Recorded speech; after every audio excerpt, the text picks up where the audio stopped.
جی بسم اللہ الرحمن الرحیم نحمدہ ونصلی علی رسولہ الکریم اما بعد۔ میرے واجب الاحترام دوستو بزرگوں، آج سنیچر کی رات ہے۔ تھوڑی دیر بعد انشاءاللہ تھوڑا ہم فنڈ ریزنگ کریں گے، آپ حضرات کو تکلیف دیں گے انشاءاللہ۔ آج تو قاری نعیم اسماعیل آئے ہوئے ہیں، وہ بھی نظم پڑھیں گے، اور مولانا خلیل پٹیل صاحب رحمہ مرسی والے بھی تشریف لائیں گے، اور دوسرے علماء حضرت مولانا بلال صاحب کو بھی ہم نے دعوت تو پیش کی ہے۔ اللہ کرے قبول ہو جائے اور حضرت والا بشاشت کے ساتھ تشریف لائیں اور اپنے ملفوظات سے ہمیں نوازیں۔ ویسے تفسیر میں آگے جانے سے پہلے میں عرض کر دوں، پچھلے ہفتے اپیل کی تھی تو الحمدللہ ہمارے دوستوں نے، بھائیوں نے، بہنوں نے، سب نے ماشاءاللہ بہت اچھی مدد کی۔ الحمدللہ الحمدللہ، جزاکم اللہ خیر الجزا واحسن العطا۔ اللہ آپ سب کے کنٹریبیوشن کو قبول فرمائے، اللہ آپ کو اس کا بدلہ دنیا میں بھی دے، اور آخرت میں تو اللہ دینے ہی والے ہیں۔ دنیا میں ہی اللہ آپ کو اس کا بدلہ دے دیں، جیسا کہ آیا ہے 10 در دنیا 70 در آخرت۔ اللہ کرے آپ کا ثواب یہیں سے شروع ہو جائے۔ عبداللہ ابن مبارک رحمۃ اللہ علیہ افطار کا ٹائم تھا تو اذکار میں، مراقبہ میں بزی تھے، تو کہیں سے 10 روٹیاں آئیں، رکھوا دی۔ تھوڑی دیر بعد کوئی بھیک مانگنے والا آ گیا، اللہ کے نام پر روٹی دے دو۔ تو عبداللہ ابن مبارک نے وہ گھر کی ماما خادمہ سے کہا کہ وہ جو روٹیاں آئی ہیں وہ اس کو دے دو۔ اس نے سوچا کہ ابھی جو افطار کا ٹائم تو نزدیک ہے، اس نے 10 میں سے 9 روٹیاں دی اور 1 روٹی رکھ لی کہ یہ مانگیں گے تو میں کہاں سے دوں گی، تو 1 روٹی رہنے دی اس نے۔ خیر عبداللہ ابن مبارک اپنے ذکر اشغال اوراد میں مصروف رہے، کرتے رہے، مراقبہ، تسبیحات، ذکر فکر۔ افطار سے کچھ ہی دیر پہلے کوئی آیا، اس نے کہا بھائی عبداللہ ابن مبارک ان کے لیے روٹیاں لے لو۔ اس نے روٹیاں دی۔ عبداللہ ابن مبارک نے کام والی سے کہا کہ روٹی کتنی ہے؟ اس نے کہا 90 ہے۔ عبداللہ ابن مبارک نے کہا 90 کیوں ہے؟ 100 ہونی چاہیے۔ تم نے اس کو کتنی دی تھی؟ اس نے کہا میں نے 9 دی تھی، 1 روٹی رکھ لی تھی۔ فرمایا تو نے ہمیں 10 روٹیوں سے محروم کر دیا، تو 10 دیتی تو اللہ 100 بھیجتے واپس، کہ دنیا میں 10 گنا ملتا ہے۔ اللہ کے یہاں یعنی اللہ کے لیے ہم خرچ کریں تو اللہ اپنے اوپر کسی کا احسان رہنے نہیں دیتے۔ ہمارے اوپر کوئی احسان کرے تو ہمارا جی چاہتا ہے نا ہم اس کو کچھ دیں، کہ بھئی کوئی ہم کو کچھ دے تو ہم بھی جی چاہتے ہیں کہ بھئی چلو ہمارے پاس بھی کچھ ہو، کوئی عطر کی شیشی ہو، کوئی قلم ہو، کوئی چیز ہو، کوئی کھانے پینے کی چیز ہو، تو ہم بھی اس کو دیں۔ جی چاہتا ہے، بھلے اس وقت نہ دے سکیں، دعا دے دیں، لیکن دل کرتا ہے۔ اب اللہ کا تو خزانہ بہت وسیع ہے، اللہ کو تو کوئی روکنے والا نہیں ہے، تو آپ اللہ کو دنیا میں دیں گے، اللہ آپ کو فوراً یہاں پر واپس دیں گے۔ بہت تجربہ کیا ہے، خاص طور پر ہم نے اپنے بڑوں کے ساتھ بہت تجربہ کیا کہ بڑوں کی خدمت میں کبھی کچھ ہدیہ ودیہ پیش کیا، اللہ پاک نے فوراً اس کا ریٹرن دے دیا۔ بہت تجربہ ہمارے حضرت کے ساتھ ایسا بہت ہوا، حضرت کی خدمت میں کچھ ہم نے پیش کیا، کچھ دن بعد کہیں سے کچھ نہ کچھ آ گیا، اور ہم تو سوچ بھی نہیں سکتے تھے، پھر اللہ پاک بھیج دیتے تھے۔ اللہ حضرت کی قبر پر کروڑوں رحمتیں نازل فرمائے، حضرت کے درجات بے حساب بلند فرمائے۔ خیر، تو ابھی انشاءاللہ تھوڑی دیر بعد مولانا سلیمان صاحب اپیل شروع کریں گے، اور آپ حضرات سے ریکویسٹ کریں گے۔ لاسٹ ویک ہماری پلیجز جو ہیں وہ الحمدللہ 20,000 تک پہنچی تھی، اللہ کا کرم۔ اس میں سے بہت سو نے اپنی پلیج پوری کر دی، بہت سے ابھی ذرا پینڈنگ ہیں، کچھ لوگوں نے پلیج نہیں کیا تھا اور دیا، بعض لوگوں نے اکاؤنٹ میں ڈال دیا، کچھ دوست احباب یہاں بولٹن کے یہاں کر دے گئے، بعض دوستوں نے اپنے گھر والوں سے مل کر کے 1000 پاؤنڈ کیے اور بھیج دیے۔ اللہ ان سب کو جزائے خیر دے، اللہ سب کو جزائے خیر دے۔ لاسٹ ویک میرے اندازے کے متعلق ٹوٹل ملا کے 40 تو ہو گئے تھے، یعنی 20 پلیجز آئی تھیں، پھر لوگوں نے الحمدللہ اندر رکھی، تو الحمدللہ اللہ کی مہربانی ہے، اللہ کی مہربانی، اللہ کا کرم ہے، اللہ کا کرم ہے، اللہ بہت کریم ہے، اللہ بہت دینے والے ہیں۔ اصل میں ہمارا جی چاہتا تھا کہ یہ ہمارے جو پیمنٹ ہیں 5 لاکھ اوپر، تو اس میں سے 90,000 اس وقت دینے ہیں. میں سوچا کہ رمضان میں اگر ہو جائیں تو یہ تھوڑی ایک فکر مٹ جائے 1 سال کی، پھر آئندہ سال دیکھیں گے. اس لیے میں ذرا پوچھ کر رہا تھا. تو ماشاءاللہ الحمدللہ آپ نے دی ہے. اب آج بھی ہم امید کریں گے مولانا سلیمان صاحب آئیں گے، آپ سے کہیں گے تو آپ کوشش کرنا، اللہ آپ کو توفیق بھی دے اور آپ کے دیے ہوئے کو قبول فرمائے، دنیا میں بھی بدلا دے، آخرت میں بھی دے، خوب برکتیں نصیب فرمائے، خوب برکتیں نصیب فرمائے، خوب برکتیں نصیب فرمائے. خیر،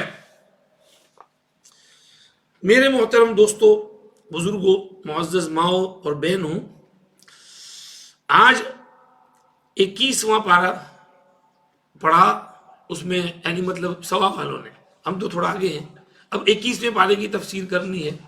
یہ سورہ عنکبوت چل رہی ہے اور 21ویں پارے میں اس کے علاوہ سورۃ الروم، اس کے بعد سورہ لقمان، اور اس کے بعد سورہ سجدہ، اور اس کے بعد آدھی سورۃ الاحزاب. تو اس کی تفسیر ہوگی. 21ویں پارے میں پہلی آیت ہے، بہت قیمتی آیت ہے. 3 انسٹرکشنز ہیں اس میں. اتل ما اوحی الیک من الکتاب، جو کتاب آپ پر وحی بھیجی گئی ہے اس کی تلاوت کرو. وَأَقِمِ الصَّلَاةَ، نماز قائم کرو، اسٹیبلش کرو، برابر پڑھو. کیونکہ ان الصلاۃ تنہا عن الفحشاء والمنکر، بے شک نماز روکتی ہے بے حیائی، بے شرمی سے اور بری بات سے. وَلَذِكْرُ اللَّهِ اکبر، اور اللہ کی یاد تو سب سے بڑی ہے. واللہ یعلم ما تصنعون، اللہ کو پتہ ہے جو کچھ تم کرتے ہو. 3 حکم دیے: تلاوت، نماز، ذکر. تلاوت کلام پاک کی خوب کرو. اس کا پہلا خطاب کس کو ہے؟ حضور کو. حضور کتنا قرآن پڑھتے تھے؟ بہت پڑھتے تھے. حذیفہ کی روایت میں کہ ایک رات حضور تہجد پڑھ رہے تھے، میں پیچھے آ کے جوائن ہو گیا. آپ نے تو سورہ بقرہ شروع کی، میں سمجھا ابھی تھوڑی دیر میں رکوع کریں گے، پڑھتے ہی گئے. میں ابھی پھر رکوع کریں گے، پھر اور پڑھتے گئے. دوسرا پارہ، تیسرا پارہ، اور پھر ٹھہر ٹھہر کر پڑھ رہے تھے. جہاں رحمت کی آیت آتی وہاں رحمت مانگتے، جہاں عذاب کی آیت آتی وہاں اللہ کی پناہ مانگتے. سورہ بقرہ فنش ہو گئی، میں سوچا اب رکوع کریں گے، دوسری سورہ شروع کر دی. اس کے بعد سورہ آل عمران، وہ فنش ہو گئی، وہ باپ رے باپ نساء شروع کر دی. میری تو ٹانگیں ڈھیلی ہو گئی. آپ ہیں کہ آرام سے پڑھے جا رہے ہیں اور تلاوت کا مزہ لے رہے ہیں. تو حضور اس امر پر خود عمل کرتے تھے، پریکٹیکلی دکھا گئے کہ کیسے عمل کرنا ہے. واقیم الصلاۃ، اس کا حکم بھی پہلا حضور کو، لیکن حضور کے ضمن میں ہم سب کو. نماز قائم کرو، یہ نہیں کہا نماز پڑھو، کیا کہا؟ نماز قائم کرو. قائم کرنے کے معنی یہ ہے اہتمام، پابندی، کنسسٹنسی، کنٹینیوٹی، طہارت، صفائی، خشوع، خضوع، ٹائم پر پڑھنا، یہ سب اقامت الصلاۃ میں شامل ہے. تو نماز قائم کرو، کیونکہ جس آدمی کی زندگی نماز کی ارد گرد گھومنا شروع ہو جائے بس تو وہ بے حیائی کے کاموں سے بھی بچے گا، گناہ سے بھی بچے گا. اور جس کی زندگی میں نماز نہیں، اس کی زندگی ایسی غیر منظم، بے ترتیبی والی، غیر مرتب گزرے گی. نماز یہ انسان کی لائف میں ڈسپلن پیدا کرتی ہے، اس کو ڈسپلن سکھاتی ہے کہ لائف کیسے گزارنی ہے. تو نماز برابر پڑھو. نماز تم کو بے شرمی کے کاموں سے بھی روکے گی. داڑھی ہے تو آدمی بے شرمی کا کام نہیں کر، لوگ کہیں گے یار داڑھی ہے اور بے شرمی کرتا ہے. بس اسی طرح سے نماز پڑھے گا تو شرم آئے گی، یار لوگ کہیں گے نمازی ہے اور بے حیائی کا کام کیا، تو شرم آئے گی تو رکے گا اس سے. نماز میں یہ خاصیت، تاثیر پائی جاتی ہے کہ بے حیائی، انڈیسنسی، زنا، بدکاری، بدماشی، غنڈہ گردی اور منکر یعنی عام گناہ، دوسرے گناہ، بری باتوں سے نماز روکتی ہے. اس میں یہ تاثیر رکھی ہے. خمیرے، گاؤزبان، امبری، جوار والے میں دماغ کو قوی کرنے کی تاثیر ہے. اب اس کو کوئی برابر سے کھائے گا، اہتمام سے کھائے گا، ریگولر کھائے گا تو دماغ قوی رہے گا. لیکن اگر کبھی کبھار کھا لیا، کبھی چھوڑ دیا، یا پھر دماغ کو کمزور کرنے والی چیز کھا لی یا کر لی، تو وہ خمیر گاوزبان تو اپنا اثر کر رہا ہے، لیکن وہ دوسری چیز اس اثر کو کاٹ رہی ہے. بس نماز کا بھی یہی حال ہے. کبھی کبھار پڑھ لی تو اس میں وہ طاقت نہیں ہے، اور اگر برابر پڑھی لیکن پھر اس کے خلاف بھی کچھ کام کیے تو اس کی انرجی کمزور پڑ جاتی ہے. اسی لیے فرمایا من لم تنہہ صلاتہ عن الفحشاء والمنکر لم یزدد من اللہ الا بعدا. جس کی نماز اس کو فحشاء اور منکر سے نہ روکے وہ خدا سے دوری میں ہی بڑھے گا. یعنی نماز بھی پڑھے پھر باہر نکل کے گناہ کا کام بھی کرے، نماز بھی پڑھے باہر نکل کر جھوٹی قسم کھائے، نماز بھی پڑھے اور اس کے بعد زنا کرنے جائے. رمضان میں بھی کرتے ہیں. بہت پہلے ایک دفعہ ایک خاتون کا فون آیا تھا، اللہ معاف کرے، اللہ معاف کرے، اللہ معاف کرے، کہ میرا شوہر جو ہے اچھا بھلا چنگا، داڑھی ٹوپی جبہ، لیکن اس کو برائی کی لت لگ گئی ہے. 27ویں رات کو ختم قرآن کے بعد فارغ و دعا وغیرہ کے بعد آیا اور پھر زنا کرنے گیا. بابا انا للہ و انا الیہ راجعون، توبہ توبہ توبہ، اللہ بچائے. تو اس کے لیے کہا کہ اگر نماز بھی پڑھے لیکن پھر بھی فحشاء اور منکر کرے تو خدا سے دوری میں بڑھے گا. تو مجھے انہوں نے فون کیا کہ آپ ذرا آؤ سمجھاؤ. وہ اور ٹائم تھا، میں گیا، سمجھایا، نصیحت کی. وہ ان کی اہلیہ نے کہا ان کو بیعت کر لو. میں نے کہا بھائی ان کو شوق ہو تو کر لیں گے. بیعت کر لیا، کچھ ذکر اذکار دے دیے. الحمدللہ گاڑی سدھر گئی، لائن پہ آ گئے. اللہ ان کی حفاظت فرمائے، استقامت. تو یہ نماز میں خود تاثیر پائی جاتی ہے، روکتی ہے. ہمارے اوپر ہے کہ ہم صحیح پڑھیں اور رکیں اس سے. خیر، یہ تو ایک اس کے متعلق ہوئی بات. آگے اللہ پاک سورہ عنکبوت میں چونکہ مجاہدے کی باتیں ہیں تو ایک مجاہدہ ہے اہل کتاب کے ساتھ، مجادلہ. اہل کتاب یہود نصارہ کے ساتھ کبھی ڈسکشن ڈیبیٹ ہوتا ہے تو اس میں ذرا نفس کشی ہوتی ہے، تو اس کے لیے کچھ ہدایتیں دی. فرمایا اہل کتاب کے ساتھ ڈسپیوٹ ڈیبیٹ نہ کرو مگر ایسے طریقے پر جو اچھا ہو، اچھی طرح سے بات کرو. بھلے وہ روڈ بنے، سخت بنے، تم ان کے ساتھ سخت مت بنو، نرمی سے بات کرو. اہل کتاب ہیں آخر وہ. ہاں مگر جو ان میں ظالم ہو، بے انصاف ہو، اس کے ساتھ تو پھر کرنا پڑے گا، اس کے ساتھ تو ویسے ہی بننا پڑے گا. ظالم کے ساتھ نرمی کریں گے تو وہ تو اور ظلم کرے گا. حضرت مجدد صاحب نے فرمایا ہے متکبر کے سامنے تکبر کرنا صدقہ ہے. کہ متکبر کے سامنے تکبر تم بھی دکھاؤ، اس کو صدقے کا ثواب رکھتا ہے. کیونکہ اس کے سامنے آپ تواضع کریں گے تو وہ تو اور تکبر کرے گا، وہ تو مارے گا آپ کو، کچلے گا، اپنے پاؤں کے نیچے رونڈے گا. تو متکبر کے سامنے تکبر کرنا صدقہ ہے. الا الذین ظلموا منہم. آگے فرمایا کہو ان سے، یعنی جو ہمارا ظالم نہیں ہے، اچھے ہیں، ہمارے پڑوسی ہیں، اچھے ہیں، تو وہ جب آئیں بات کریں تو اچھی طرح سے بات کرو. اور ان کو کہو دیکھو ہم اس پر ایمان رکھتے ہیں جو تم پر اترا اور جو ہم پر اترا. تمہارا خدا ہمارا خدا ایک ہے. We share the same God. فرق ہے وَنَحْنُ لَهُ مُسْلِمُونَ. ہم اس کا سارا حکم مانتے ہیں، اس کے سارے احکام پر چلتے ہیں، اور تم اس کے سارے احکام پر نہیں چلتے. جو حکم اچھا لگا چلا، جو نہیں چھوڑ دیا، اپنی طرف سے بانے بنائی. یہ ہمارا ڈیفرنس ہے. ورنہ تم بھی تورات زبور انجیل کو مانتے ہو، ہم بھی مانتے ہیں. اور ہم جو ہیں آگے قرآن کو بھی مانتے ہیں، تم قرآن نہیں مانتے. ہمارا تمہارا خدا ایک ہے، سیم گاڈ. صرف یہ کہ تم فرما برداری نہیں کرتے ہو، تو فرما برداری کرو، اس کتاب کو بھی مانو. ہاں یہ کتاب تو ہم نے اتاری ہے آپ کی طرف. جن کو ہم نے کتاب دی ہے وہ اس پر ایمان رکھتے ہیں، یعنی ان میں سے جو ایمان لائے ہیں وہ جانتے ہیں، دل میں بھی جانتے ہیں، بعض زبان سے بھی مانتے ہیں، عبداللہ بن سلام جیسے. اور ان میں بھی کچھ ایمان لا چکے ہیں مکہ والوں میں، اور ہماری باتوں کا انکار وہی کرتے ہیں جو کافر ہوتے ہیں. اور دیکھو ہماری قرآن جو ہے ہماری کتاب ہے، اس کی نشانی. آپ اس سے پہلے کوئی کتاب پڑھتے بھی نہیں تھے، اپنے ہاتھ سے لکھتے بھی نہیں تھے، ورنہ یہ جھوٹ بنانے والے شک میں پڑ جاتے کہ اتنی فرسٹ کلاس کتاب انہوں نے خود لکھ دی ہے. حالانکہ آپ تو کوئی آثر تو ہے نہیں کہ بک آثر کرے. تو آپ کو تو لکھنا بھی نہیں آتا، پھر بھی اتنا فرسٹ کلاس کلام سناتے ہیں۔ بات یہ ہے کہ یہ قرآن کی آیتیں ہیں، صاف صاف ہیں، اور ان لوگوں کے سینوں میں محفوظ ہیں جن کو علم دیا گیا ہے۔ قرآن سینہ بسینہ ٹرانسفر ہوا ہے، ہارٹ ٹو ہارٹ، تو سینوں کے ذریعے سے آگے پہنچایا جا رہا ہے۔ ہماری ان باتوں کا وہی انکار کرے گا جو ظالم ہے۔ ظالم کہتے ہیں کہ اس پر رب کی طرف سے کچھ نشانیاں کیوں نہیں آتی؟ کہیے نشانیاں تو اللہ کے پاس ہیں، اللہ جب چاہتے ہیں بھیجتے ہیں۔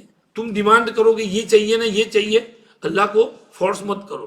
اللہ کو تمہارا نوکر ہے، اللہ کو تمہارا غلام ہے کہ تم جو چاہو وہ کرے، تم کو جو نشانی چاہو وہ بھیج دے نہ، دے دیجئے۔ نشانیاں اللہ کے پاس ہیں، اور میں تو ایک کھلا وارننگ سنانے والا ہوں۔ کیا ان کے لیے کافی نہیں کہ بھئی ہم نے ان پر یہ کتاب اتار دی ہے جو ان پر پڑھی جاتی ہے؟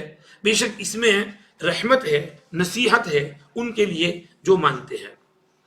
اب دوسرا رکوع شروع ہو رہا ہے۔ ان سے کہیے کہ میرے تمہارے بیچ میں خدا گواہی کے لیے کافی ہے۔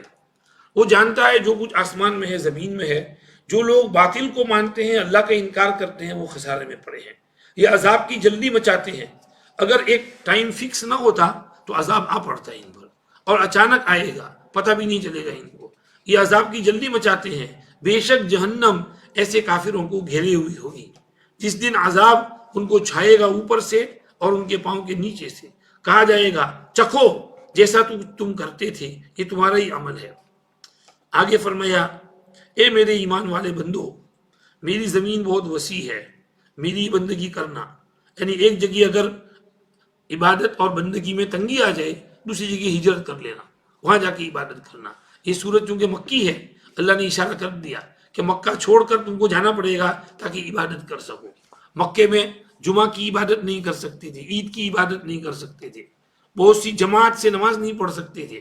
یہ ساری عبادتیں اللہ نے یہاں آ کر مدینے میں کہا کہ یہاں آ کر کرو یہ عبادتیں۔ یاد رکھو ہجرت سے جی مت کترانا، کیونکہ کل نفس ذائقۃ الموت، مرنا تو یہی ہے، چاہے مکے میں مرو کہ کہیں اور باہر مرو۔ لیکن عبادت کے لیے مکہ چھوڑنا پڑے تو چھوڑ دینا، مکے بھی ایک محبت کو غالب مت آنے دینا میری عبادت پر، عبادت کرنا۔ ہر نفس کو موت کا مزہ چکھنا ہے، پھر تم نے ہمارے پاس لوٹنا ہے۔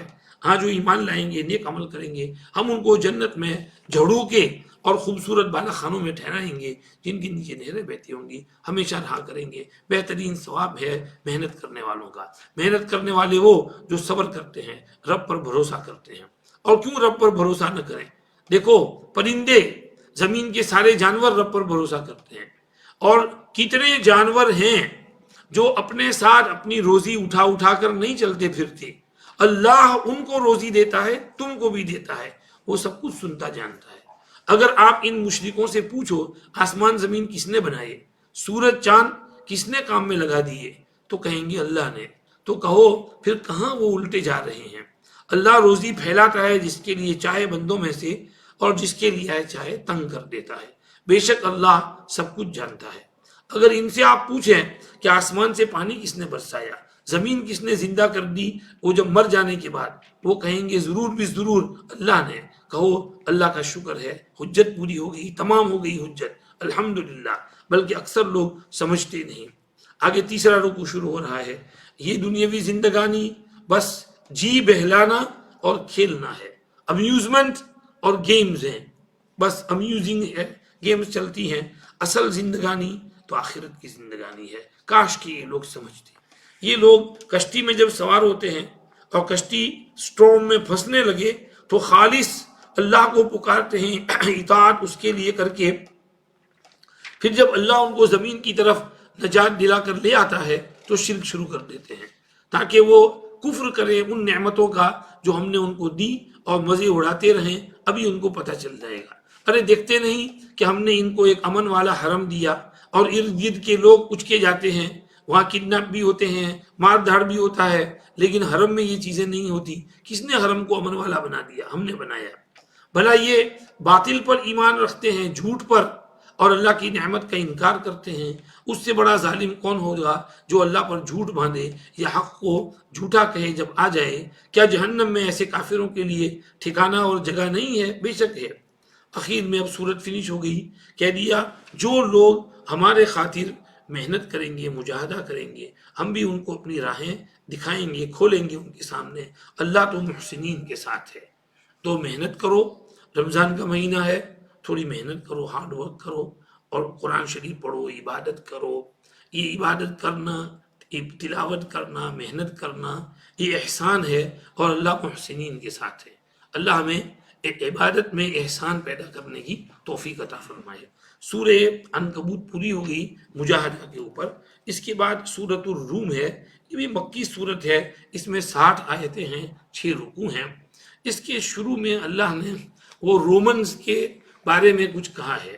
قرآن حدیث میں جہاں روم کا لفظ آتا ہے اس سے مراد کرسچن ہوتے ہیں، اس لیے کہ اس زمانے میں روم جو ہے وہ عیسائیوں کا اڈا تھا، اور رومن امپائر جو ہے وہاں سے چلتا تھا، اور یورپ میں یہ ہوتے تھے، اور پورے یورپ کے علاقے پر ان کی حکومت، اور وہاں سے پھر آگے دریا پار کر کے اس طرف عربستان میں بھی، اور پیلسٹائن اور سیریا اور پورا علاقہ ان کے قبضے میں تھا۔ 2 بڑے سپر پاور تھے، ایک روم اور دوسرے فارس۔